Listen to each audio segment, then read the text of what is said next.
It started on an unremarkable Tuesday, one of those days where you expect nothing more dramatic than a misdirected lawn sprinkler or a stray paper airplane fluttering across your driveway. But in our otherwise peaceful cul-de-sac, where the lawns are manicured, the picket fences are pristine, and the gossip flows as freely as weak decaf coffee, a storm was quietly gathering at the doorstep of my private patch of land. I've always believed that our neighborhood was a microcosm of humanity split into two distinct tribes. On one side were the everyday heroes, the friendly mail carriers, the dads who grilled on warm summer evenings, and even the grumpy but lovable old man who mowed his lawn with the precision of a military operation. On the other side lurked the mischief makers, the ones who turned a quiet suburban life into an endless sitcom. And at the epicenter of this second tribe was none other than Karen, the self-appointed queen of all things proper, with a penchant for stirring the pot. Karen wasn't your ordinary busybody. She was the sort who took pride in reporting the slightest infractions to the Homeowners Association, HOA, and making sure the neighborhood knew exactly who was doing it wrong. Her signature move was to call 911 over the most trivial disturbances, like when someone dared to park too close to her flower bed or when a package was left on the wrong doorstep. And oh, did she have a history of package thievery? The mail carriers whispered about it in hushed tones, as if her sleight of hand was an art form rather than a misdemeanor. For months, Karen had been systematically dismantling the peace of our neighborhood. It began with the theft of Mrs. Langley's long-awaited package, the one that promised a new set of porcelain figurines for her display cabinet, and soon escalated to her intercepting deliveries meant for anyone with the misfortune of living near her. It was as if every parcel was a challenge thrown down before her, daring someone to stand up and say, "Not on my watch." I, on the other hand, had managed to keep a low profile. I enjoyed the simple pleasures. The hum of cicadas on summer evenings, the nostalgic crackle of a record playing oldies on my turntable, and the uncomplicated delight of an untouched package delivered right to my door. But as Karen's reign of petty terror continued unabated, even the serenity of my private land began to feel besieged. I soon realized that behind her perfectly arched eyebrows and clipped tone lay a relentless desire for control. A desire that threatened to spill over onto every corner of our community, including the one place I'd always claimed as my own. It wasn't until a particularly balmy July afternoon that the inevitable happened. I was reclining in my favorite lawn chair, a cold soda sweating in my hand, when I noticed a group of neighbors gathered near the community bulletin board. There, taped in bold, angry letters, was a notice about recent package disappearances and a list of names that included my own. I could practically hear the HOA president reciting her new mantra: "We must maintain order at all costs." And I knew, with a sinking feeling, that Karen's meddling had gone too far. I recalled the specific details. It was exactly 3:17 p.m., the precise moment when the mailman had been observed hesitating at my gate, as if weighing the risk of entering the danger zone. I later learned that Karen had made it her mission to intercept my deliveries, believing them to be part of some elaborate scheme to undermine her authority. It was a ridiculous claim, but then again, nothing about Karen was ever straightforward. That very evening, as the sky bruised into a deep shade of purple and the neighborhood settled into its customary routine of quiet indignation and whispered complaints, I found myself pacing my living room like a caged animal. I thought about the lost packages, the broken trust, and above all, the sheer audacity of someone who believed that she could control not only the mail but every inch of our suburban existence. The more I ruminated on the petty injustices, the clearer it became. It was time for a reckoning. In the spirit of suburban justice, and with a bit of mischief simmering in my heart, I resolved to devise an elaborate plan. This wasn't going to be a simple "please don't steal my package" note or a passive-aggressive HOA memo. No, this was going to be a masterpiece of poetic justice, a work of suburban retribution that would leave Karen red-faced and the entire neighborhood buzzing with gossip for years to come. Over the following days, I began meticulously planning my counterstrike. I studied every move Karen had made, the precise angle at which she loitered by the mailboxes, the timing of her notorious 911 calls that always seemed to coincide with minor neighborhood disputes, and even the specific floral arrangement she insisted on maintaining at her front door. Each detail was logged and analyzed, forming the blueprint of what I fondly termed Operation Package Payback. I spent countless nights poring over community maps, neighborhood security camera footage, and even browsing online forums where residents lamented their lost packages. With each piece of information, my resolve grew stronger. I was no longer a passive victim but an active agent of change, a suburban avenger armed with nothing more than a wicked sense of humor and a knack for meticulous planning. By the time I was ready to put my plan into motion, the stage had been set. The community's whispers about that crazy neighbor had reached a fever pitch, and all eyes were on Karen as she strutted through the cul-de-sac with the self-satisfied air of a queen. Little did she know, her reign was about to be challenged in the most unexpected and humiliating way. The plan centered around a bait package, designed to tempt Karen into making her signature move.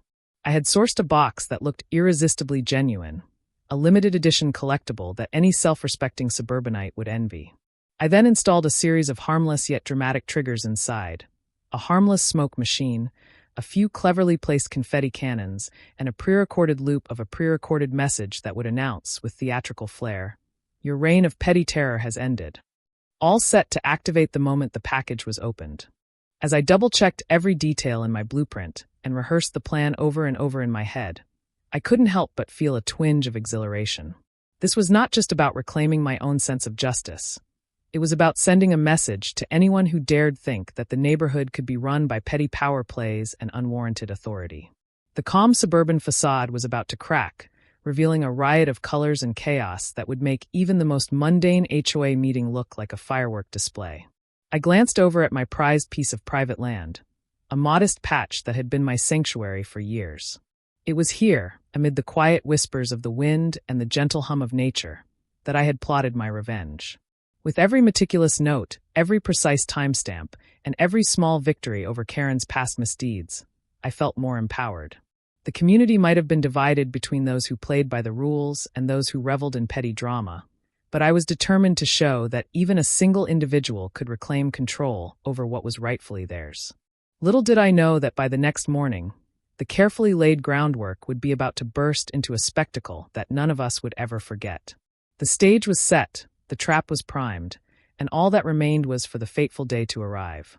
Let me know when you're ready for part 2, where the planning of the bait package reaches its climax, and the stage is set for the ultimate showdown.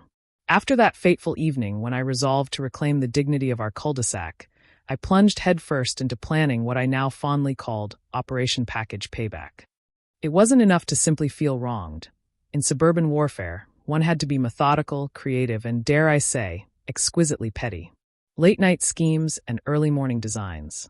I began my preparations in the dead of night, when the rest of the neighborhood was lost in dreams of quiet slumber. In the sanctum of my garage-turned-strategy room, complete with a folding table, an oversized corkboard, and a stack of community newsletters, I laid out every piece of intelligence I'd gathered on Karen's habits. There were photographs of her pacing by the mailboxes, snapped discreetly by a well-placed drone. I kid you not, and detailed logs of the precise times she'd interfered with mail deliveries. Every incident was cataloged with military precision, down to the second. I even constructed a rough map of our neighborhood, marking the locations of every mailbox, driveway, and known Karen hotspot. It wasn't long before I realized that her pattern was as predictable as the sunrise. She'd appear right after the mailman deposited a package, as if drawn by an invisible siren of mischief. Armed with this information, I set about devising a trap so ingenious that it would leave the entire neighborhood talking for weeks. The centerpiece of my plan was the bait package. It needed to be irresistible, a package that would tempt even the most cautious of thieves. I spent hours browsing online for that one collectible item that would have Karen drooling. After an intense search and several cups of overly sweet iced tea, I found the perfect candidate, a limited edition glow-in-the-dark garden gnome. It wasn't just any gnome. This one was rumored to bring luck and bragging rights to its owner. A perfect lure for someone as self-important as Karen. Constructing the perfect trap. Once the gnome was secured, I transformed an ordinary delivery box into a veritable Pandora's box of suburban pranks. I carefully rigged the interior with a harmless smoke machine set to release a dense cloud of theatrical fog the moment the package was opened. Hidden among the cushioning was a pair of mini confetti cannons, primed to blast a celebratory, or, more aptly, a judgmental shower of multicolored paper bits into the air. And as a final dramatic touch, I recorded a looping audio message that would blare out in a theatrically stern tone. Your reign of petty terror has ended. I spent an entire afternoon testing the mechanism in my backyard. With a neighborly borrowed extension cord, I connected the smoke machine, making sure that the trigger would activate without fail. The first trial was met with a burst of fog and an eruption of confetti that danced in the sunlight like miniature rainbows. I couldn't help but smile at the thought of Karen's reaction when confronted with such a surreal spectacle. It's poetic justice in suburban form, I mused, tapping my chin thoughtfully as I adjusted the timer on the audio playback device. Every detail had to be perfect. The timing was critical. If the smoke and confetti deployed too early or too late, the whole charade would fall apart. I reviewed my notes once more. Karen's arrival at the scene was consistently at about 3:17 p.m. That was our window of opportunity. I planned to have the bait package delivered right to the edge of my property, where my private land met the main community driveway, ensuring that Karen's natural propensity for interference would get the best of her. Enlisting unwitting allies. No suburban coup de grace is complete without a little help from the community, even if it's purely accidental. I discreetly enlisted the help of a few trusted neighbors, people who had also suffered from Karen's overzealous meddling. Mrs. Hensley, the kindly widow known for her impeccable rose garden, agreed to keep an eye on the mailbox and alert me if she noticed any suspicious activity.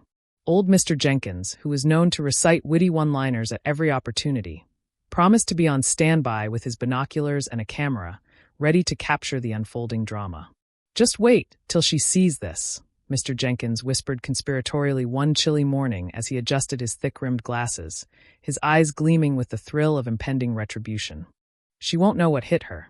Their eagerness only spurred me on, reinforcing my resolve that this was a moment we'd all remember. A day when petty tyranny was vanquished by a little ingenuity and a lot of community spirit. The final rehearsal. Before the big day, I orchestrated a final covert rehearsal. With the bait package safely stashed in my garage and every piece of equipment double-checked, I ran through the entire sequence of events step by step. I even set up a dummy package, a practice run with a similar-looking box, though notably lacking the guilty pleasure glow of the garden gnome. At precisely 3:17 p.m., as expected, I witnessed the expected sequence. The smoke machine triggered, the confetti cannons fired off in a synchronized display of chaos, and the audio announcement filled the air with that fateful message. I couldn't help but laugh at the sheer absurdity of it all, a ballet of suburban revenge choreographed to perfection. But amid the laughter, there lingered a twinge of nervous anticipation. In a way, this wasn't merely about packages or petty disputes. It was about reclaiming a sense of control and camaraderie that had been eroded by a single, self-righteous individual. I envisioned the shocked faces of onlookers, the incredulous expressions of neighbors who'd long resigned themselves to Karen's antics, and above all, the moment when Karen herself, ever so imperious in her self-assured way, would finally be humbled. I paced my living room one last time that night, peering out the window at the silent street. Every creak of the old wooden porch, every rustle of the wind, seemed to whisper promises of retribution. I knew that come morning, the carefully laid groundwork would blossom into an unforgettable display of poetic justice. The bait was set, the trap primed, and the stage was ready for the suburban showdown of a lifetime. The morning of the showdown dawned as if scripted by fate itself. A surreal calm settled over the neighborhood, the early sunlight casting long, dramatic shadows on the manicured lawns. I woke with an electrifying mix of anticipation and righteous fury, a cocktail of emotions only a well-planned suburban coup could stir. As I sipped my coffee by the window, I scanned the street for any sign of movement. It was the day the trap would be sprung, the calm before the storm. At precisely 3 p.m., I double-checked every element of the bait package's rigging from my makeshift command center.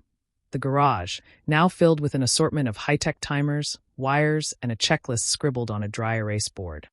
The atmosphere was thick with tension, and the unmistakable scent of freshly mowed grass. Neighbors who had been quietly watching from their porches shared knowing looks and subtle nods, as if silently acknowledging that something monumental was about to unfold. At exactly 3:12 p.m., the hum of excitement crescendoed.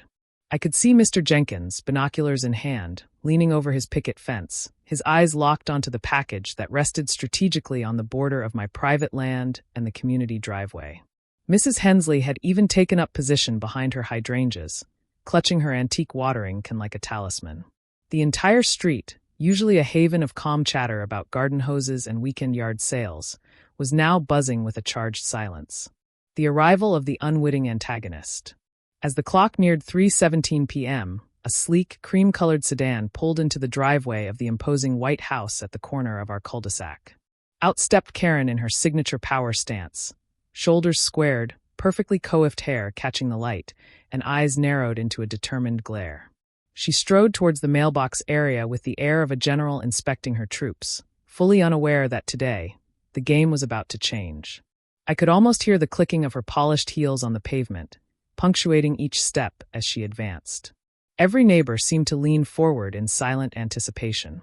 It was as if the entire community had been holding its breath for this very moment, the culmination of weeks of frustration and whispers in the wind. "Today, Karen," I muttered under my breath, "your petty tyranny ends." The moment of activation.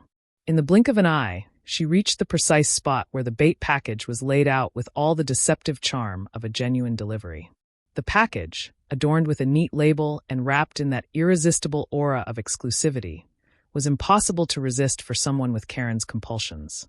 Her eyes gleamed with a mix of triumph and entitlement as she knelt to examine it, her perfectly manicured fingers reaching for the flap. Just as her fingertips brushed the box, a prearranged sensor detected the subtle pressure. In that single fateful second, every element of my meticulously orchestrated plan sprang into action. A burst of harmless, yet spectacular, fog filled the area as the smoke machine roared to life. Simultaneously, concealed confetti cannons exploded with a vibrant cascade of paper shreds, showering the immediate vicinity in a chaotic kaleidoscope of color. Then, as if on cue, a deep, theatrical voice boomed out from a hidden speaker. "Your reign of petty terror has ended." Time seemed to slow as Karen froze in shock, her eyes widening behind her oversized sunglasses.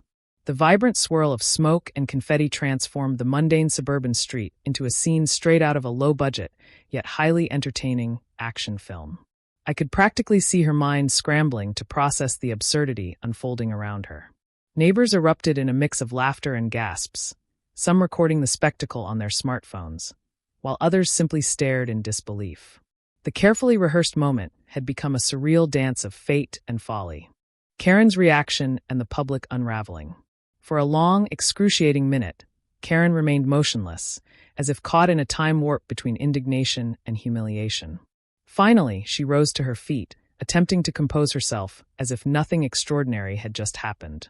"This is a mistake," she declared, her voice trembling with a blend of fury and disbelief, as if the world had suddenly decided that her self-appointed authority was nothing more than a cruel joke. "Really, Karen?" one neighbor called out from across the street, barely containing his amusement. "I've never seen someone so shocked by their own actions." The atmosphere was electric with irony. Here was the self-styled enforcer of order, undone by her own misdeeds, now surrounded by a community that had silently cheered on her downfall. Mr. Jenkins couldn't resist adding with a twinkle in his eye, "You always did take things too literally, didn't you?" The confetti, still drifting in the air, seemed to carry a message of its own. An inescapable reminder that no matter how tightly one clings to power, the universe, and a well-executed prank, always finds a way to deliver poetic justice. Karen's face, normally a mask of unwavering confidence, now betrayed a flicker of vulnerability. Her perfectly aligned features contorted into an expression that was a mix of indignation, embarrassment, and perhaps a touch of regret.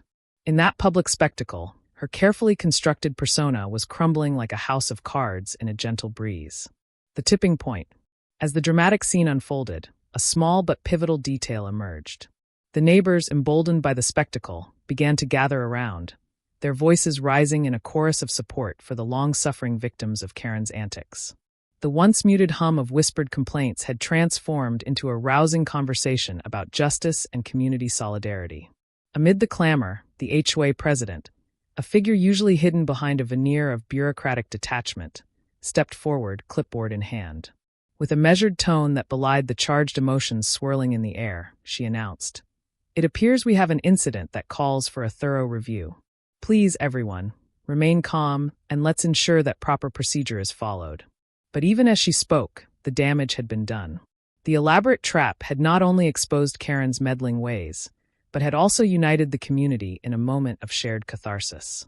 Whispers of "finally" and "good riddance" rippled through the gathered crowd. Karen attempted to regain control of the narrative. "This is a misunderstanding," she insisted, her voice rising to a crescendo. "I'm sure someone is behind this orchestrated stunt."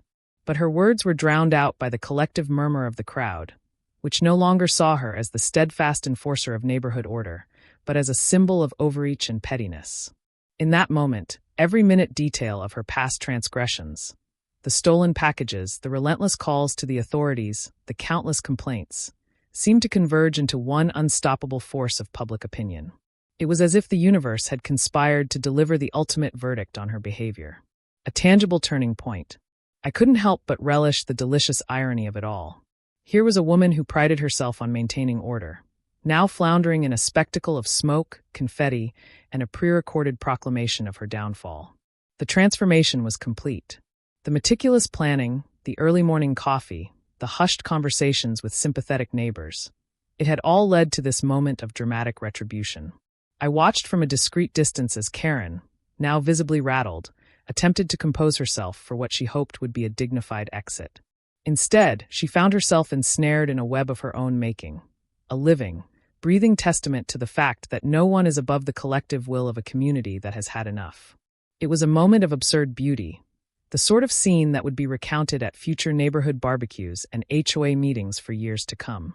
And as I stood there, heart pounding and adrenaline surging, I felt a profound sense of vindication. The petty tyrant had been unseated by the very mechanism she had once exploited.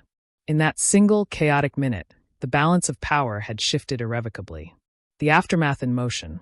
As the immediate spectacle began to wane, the neighborhood slowly returned to its usual rhythm, but not without a new sense of camaraderie and a fresh chapter in its lore. The sound of laughter and good-natured ribbing filled the air, and I could see even the most skeptical neighbors sharing knowing smiles. Every detail of that orchestrated rebellion would serve as a reminder that, in our little slice of suburbia, unity could triumph over overbearing authority. Karen, meanwhile, was escorted by a couple of well-meaning HOA enforcers who arrived on the scene. Her protests of misunderstanding and mistaken identity were met with resigned shakes of the head from both the enforcers and onlookers alike. It wasn't long before even the police, called in to maintain order in the wake of the disturbance, had to acknowledge the absurdity of the situation.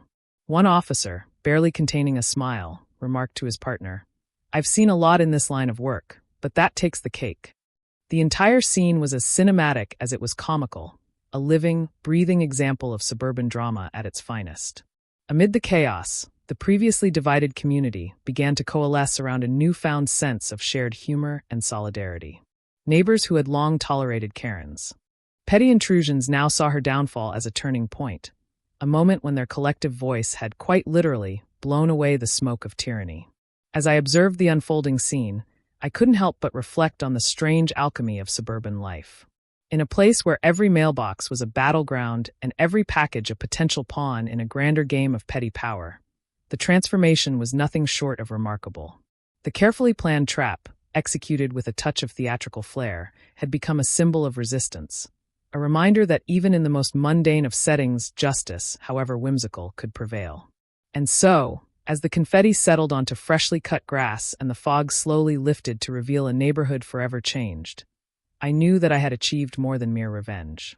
I had sparked a renaissance of community spirit, a declaration that no one, not even a self-styled enforcer of order, could dictate the terms of our suburban existence without consequence. The fateful day had become an enduring legend in our cul-de-sac, a story to be recounted with laughter, a spark of rebellion that reminded everyone that sometimes the smallest actions can ignite the biggest changes. And while Karen's future in the neighborhood now hung precariously in the balance, one thing was undeniable. The era of petty tyranny had come to an emphatic, unforgettable end. In the immediate wake of the confetti explosion and the smoke that slowly curled upward like escaping secrets, the neighborhood found itself suspended in a surreal mix of laughter, disbelief, and bittersweet catharsis. What had started as another ordinary day in our well-manicured cul-de-sac had erupted into a full-blown drama that no one would soon forget. The community comes together. As the fog cleared and the colorful remnants of the confetti settled like an accidental art installation on the sidewalks and driveways, neighbors began to emerge from their doorways, blinking in the post-chaos haze. Mrs. Hensley, the perennial matriarch with her well-tended rose garden, stooped to gently collect a stray piece of confetti that had found its way into her flower bed.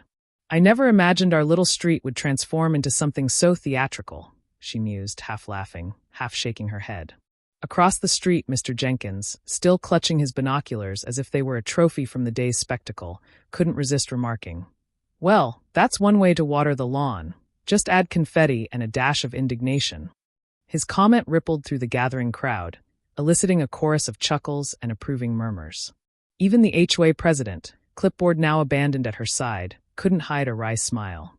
In a measured, slightly amused tone, she announced, "I believe we've witnessed a community event that far exceeds the usual disputes over lawn ornament placement. Let's ensure we document this incident properly for future reference, and maybe even create a new subcommittee on neighborhood creativity." The absurdity of the suggestion was met with a mixture of laughter and clapping, a testament to the transformative power of shared humor in the face of tyranny. Karen's diminished reign. For Karen, the day's events were nothing short of a personal catastrophe. Once so imperious and unyielding, her carefully cultivated facade was now in tatters. Escorted to the side of the street by a couple of well-meaning HOA enforcers, she mumbled incoherently, trying desperately to assert that it was all a misunderstanding or an orchestrated stunt by unknown saboteurs. But the evidence was as vivid as the confetti that still clung to her designer jacket. A group of onlookers, emboldened by the public spectacle, gathered around her in a mixture of pity, disbelief, and a touch of glee. One neighbor, leaning casually against a fence, remarked in a tone that blended humor with a final note of resignation, "Maybe it's time to trade the power of 911 calls for the power of good sense, Karen." The remark was met with a few hearty chuckles that reverberated through the crowd. Inside the house that had once been the epicenter of her self-assured reign, Karen's reflection in the mirror was a portrait of defeat. No longer did her eyes sparkle with the overweening confidence that had once defined her every interaction. Now, they were clouded with the dawning realization that her methods had finally caught up with her. In that reflective moment, surrounded by the chaos of confetti and smoke, she saw not only her own image, but the cumulative weight of every package intercepted, every trivial complaint lodged with the HOA, and every angry call to the authorities. The police and the formal investigation. Before long, local law enforcement arrived on the scene, their presence initially intended to restore order. Yet even the officers couldn't help but exchange amused glances as they took in the scene. A once troublesome neighbor reduced to a figure of public ridicule, and a community united in laughter at the expense of petty tyranny. One officer, with a dry smile, noted to his partner, "I've seen a lot in my day, but not every day do we get front-row seats to a suburban revolution." Their investigation was meticulous yet perfunctory, a matter of documenting the incident, noting that no real harm had been done, other than to a bruised ego, and that the situation had indeed escalated far beyond a mere misunderstanding. The official report would later detail the event as an unprecedented act of community-driven intervention, a phrase that soon became fodder for the neighborhood's late-night banter and local lore. Reflections and the final symbolic gesture. As dusk approached and the confetti was swept away by the careful hands of the local cleaning crew, I retreated to my own private land, a small, cherished sanctuary that had long been the stage for quiet moments and reflective solitude. That evening, with the sky painted in hues of purple and orange, I took a slow, contemplative walk along the perimeter of my property. The events of the day replayed in my mind. The thrill of meticulous planning, the satisfying burst of poetic justice, and the undeniable shift in the community's spirit. I knew that this was more than just a personal victory. It was a rebuke to the idea that one person's unchecked authority could dictate the mood and character of an entire neighborhood. It was a reminder that even in the face of persistent meddling, unity, humor, and a dash of creative retribution could restore balance to our shared space. Determined to leave a lasting impression, a final note that would encapsulate the message of the day, I decided to create a small, symbolic token. The next morning, after the residual whispers had faded and normalcy attempted to reassert itself, I placed a bright, hand-painted sign at the edge of my property. In playful, yet firm lettering, it read, "Here lies the power of petty retribution. May common sense and community always triumph." The sign was not just a taunt at Karen's expense, but a testament to our collective resolve. It served as a reminder that no one, no matter how self-important, was above the shared values of respect, decency, and yes, a bit of well-earned mischief. Epilogue. A new chapter for the neighborhood. In the weeks that followed, the incident was woven into the fabric of neighborhood history. At every HOA meeting, over garden parties, and even during casual chats by the mailbox, the story of that fateful day was recounted with a mix of laughter, admiration, and an unspoken agreement that life in the cul-de-sac had forever changed. The community, once divided by silent grievances and simmering resentments, had found a common cause, a collective sense of liberation from petty authority. Karen's behavior, once the rallying cry for so many complaints, gradually diminished. Whether she had learned from the day's dramatic lesson or simply found herself isolated by the collective will of her neighbors, the effect was the same. Order was restored, not by the heavy hand of bureaucracy, but by the lighter, more resilient spirit of a community that refused to be bullied by one person's vanity. In one particularly memorable follow-up, during a community barbecue that celebrated the return to normalcy, Mr. Jenkins raised his glass in a heartfelt toast. "To our little street," he proclaimed, "where even the smallest acts can spark the biggest changes. Here's to never letting petty tyranny run our lives." The toast was met with cheers, and as laughter filled the air, I couldn't help but smile at the unpredictable, sometimes absurd, but always human way in which life unfolds in suburbia.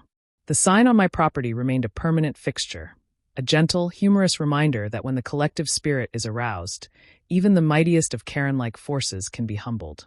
And so, as the sun dipped below the horizon, casting a warm glow over our revitalized neighborhood, I knew that this was more than just a victory for me. It was a celebration of community, a testament to the fact that while the struggles of suburban life might be small in the grand scheme of things, the passion and resilience of its people could turn even the most trivial disputes into legendary tales of poetic justice. The legacy of that event lived on, in whispered stories, in shared smiles, and in the occasional, knowing glance exchanged between neighbors. In our little corner of the world, the power of laughter and a well-executed prank had restored balance, proving that when we stand together, even the most self-appointed tyrants can be brought to their knees.